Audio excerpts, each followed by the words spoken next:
chose, c'est qu'on est obligé de passer par... Enfin, on n'est pas obligé, mais on va dire que les traditions millénaires nous ont prouvé, entre parenthèses, qu'il faut effectivement trouver des techniques, des méthodes et des outils pour nous permettre de pouvoir retrouver cet espace-là, parce qu'on s'est conditionné dans un aspect qui nous met dans la matière, dans le faire, et dans la projection et dans la division aussi intérieure. Il y a tellement de dissidences intérieures qui se sont créées, on va dire, par le sentiment d'être, l'identification aux choses, qu'il faut maintenant renverser les choses. Et ça demande un effort et ça demande un travail.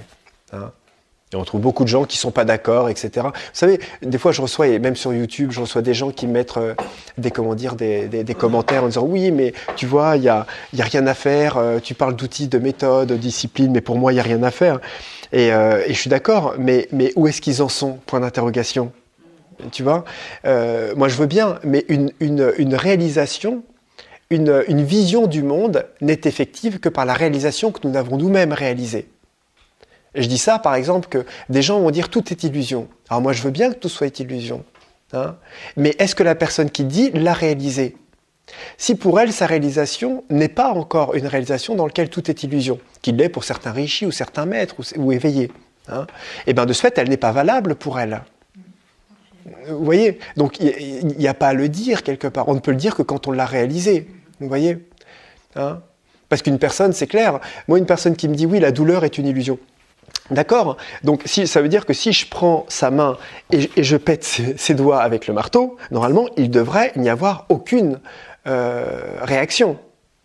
Non mais, normalement, en imaginant que s'il y a une réaction, c'est que quelque part, il y a une cause à conséquence qui fait que la perception de la sensation n'a pas été perçue comme illusoire. Du moins, l'identification ou la réalisation de l'illusion paraît bien réelle. Tu vois ? Donc c'est qu'il y a quelque chose qui va pas dans ce qui a été dit. Alors après on peut partir sur le concept du monde, de l'illusion, samsarique, on va dire du principe dynamique de la conscience. Mais fondamentalement on peut s'en servir comme support d'évolution, mais ça ne veut pas dire que ce soit une réalisation qui soit effective dans la conscience. Vous voyez ? Donc pour nous, en tout cas, la vie est bien réelle. Donc il faut partir de ce constat-là. Et il faut toujours partir de là où on en est, et pas de là où on peut imaginer en être. Autrement, c'est quoi ? C'est de la fuite. C'est une fuite simplement spirituelle, comme on en connaît, on va dire, dans beaucoup comme on peut rencontrer, en tout cas, beaucoup de chercheurs qui tout de suite partent, on va dire, un petit peu sur des supports qui ne sont pas du tout réels dans leur conscience. Il y a une personne que je connaissais qui à l'époque était avec Papaji, à l'époque où il était à Lucknow en Inde, Papaji qui était le disciple de Ramana. Et il me disait qu'à l'époque, tous les disciples et les dévots, pour ne pas s'identifier à ce qu'ils étaient, s'appelaient par leur prénom. C'est-à-dire que par exemple, moi, si je dirais pas, si j'étais là-bas à l'époque, enfin dans les personnes, je dirais pas, oui, j'ai envie de ceci, quand est-ce qu'on mange, j'ai envie de ceci. Il disait, François a envie de machin. Donc François va vous dire que. Vous voyez, c'était une technique et un support, etc. Et il me disait que ça sombrait dans la caricature, tu sais, parce que les personnes n'étaient pas. Alors c'est un support qui était intéressant dans la manière de faire, typiquement de technique non duelle, mais qui amenait, on va dire, les gens à partir d'un concept dans lequel ils cherchaient l'identification avec un support, mais il y en avait tellement qui étaient tellement loin, on va dire, de cette identification, que ça devenait une caricature où les gens, en fait, trouvaient à la fin une fuite. Mais c'est pas moi qui ai dit ça, c'est François qui a dit ça. Mais François, tu sais, mais fondamentalement, François te dit là que tu exagères et que, alors ça amène peut-être une distance, mais ça crée quelque chose de complètement confus en définitive par rapport à une réalité que chacun n'a pas réalisée. Vous voyez ? Et ça peut générer comme ça, après, une sorte de chose qui n'est pas juste pour la personne, parce qu'elle ne reconnaît pas là où elle en est, elle n'a pas encore compris la nature du jeu ou des choses, et elle a cherché à s'en distancer plus rapidement que ce qu'elle a été capable de pouvoir l'apercevoir, l'observer et la comprendre. Vous voyez ? Donc on ne peut pas, quelque part, toujours, on va dire, avancer des choses et mettre sur la table des principes et des préceptes spirituels sans... en parlant de choses qu'on n'a pas réalisées, parce que de ce fait, c'est problématique aussi bien pour les autres que pour nous-mêmes. Parce que de ce fait, on amène quelque chose qui nous fait sauter une étape, et cette étape, elle est essentielle en définitive, et on avance beaucoup plus vite en restant à sa place, là où on en est, et en acceptant de ce qu'on n'a pas réalisé, que tout de suite d'aller avancer des choses à un certain niveau, qui en définitive ne collent pas du tout et nous éloignent, on va dire, des marches et des paliers que l'on pourrait franchir, on va dire, et tranquillement. Vous voyez ? Et ça crée une division intérieure, en définitive. Hein ? Ça crée une division, et c'est pour chacun d'entre nous, enfin, c'est pour chacun de nous, parce que ça, c'est aussi une sorte de petite subtilité, vous voyez, de l'ego spirituel. Hein ? C'est-à-dire qu'on aime, et nous aimons, à nous imaginer plus loin que ce que nous sommes. Hein ? Vous voyez, mais c'est normal, enfin, c'est légitime, c'est naturel. Hein ? C'est naturel. Mais à vrai dire, c'est une mécanique naturelle des choses. Quand on fait un projet, imaginons on fait un jardin, alors j'arrête pas de prendre le mot jardin, mais je suis désolé, c'est parce que voilà, c'est l'habitude. Mais quand on prend un jardin et on commence à créer un jardin et on commence à faire un jardin, eh ben, on imagine déjà le jardin fait. On imagine ce qu'on va mettre. On s'imagine déjà chez le pépiniériste ou l'horticulteur avec les plantes qu'on a achetées et les plantes qu'on va mettre. Et au moment où on est en train de faire le jardin, pour nous, il est presque déjà fait. Quelque part. Mais quand on est là-dedans, c'est bien d'avoir cette vision et de voir loin dans ce qu'on veut réaliser. Mais ensuite, si on veut vivre pleinement la construction du jardin, c'est bien de revenir dans le moment présent, dans la présence, et de faire chaque tâche petit à petit, sans à chaque fois être déjà dans le truc qu'il y a l'arbre, là, il y a le massif, là, il y a le truc, et on est en train de bêcher, et on est déjà en train d'imaginer qu'à 14h, il va falloir aller chercher le truc, etc., qu'on a déjà fait ça, on pense à l'argent qui nous reste pour... Vous voyez, et on n'est plus, on va dire, dans la tâche qu'on fait. Donc, quelque part, on peut sauter des étapes ou ne pas vivre véritablement le bonheur qu'on peut vivre et, au moment où on est en train de le faire et dans la journée qu'on est en train de vivre.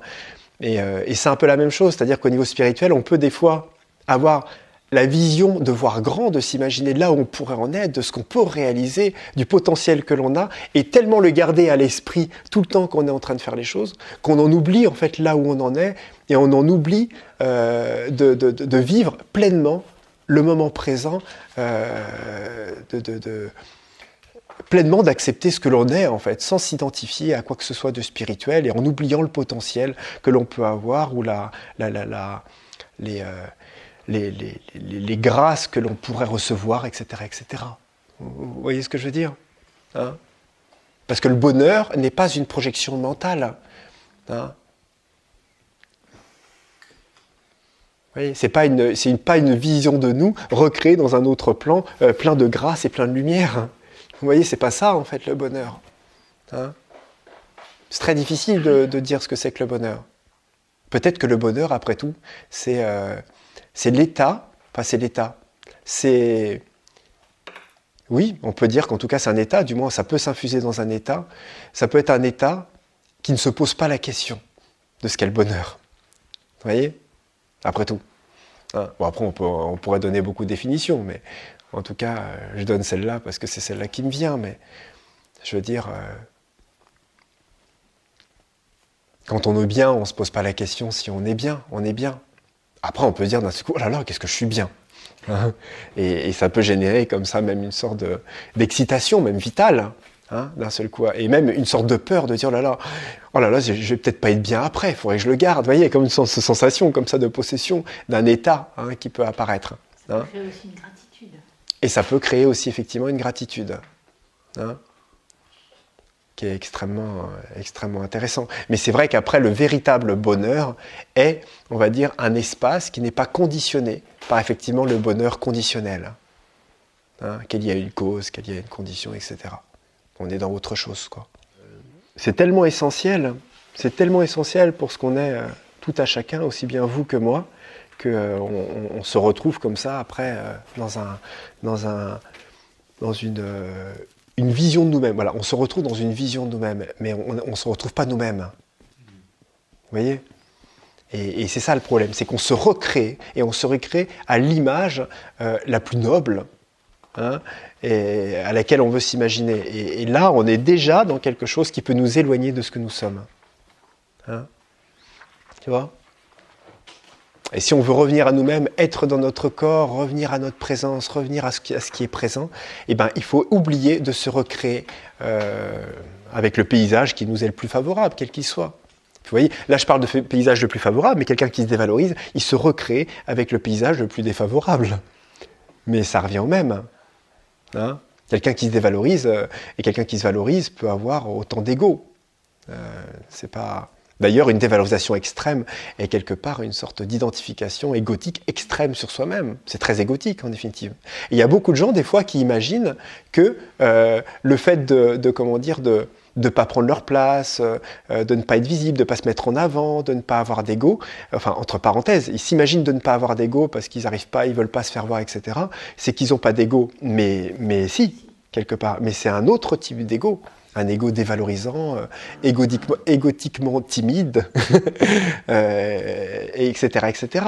Hein, qui recherche parfois une reconnaissance extrême envers les gens et envers les gens qu'ils fréquentent. Vous voyez ?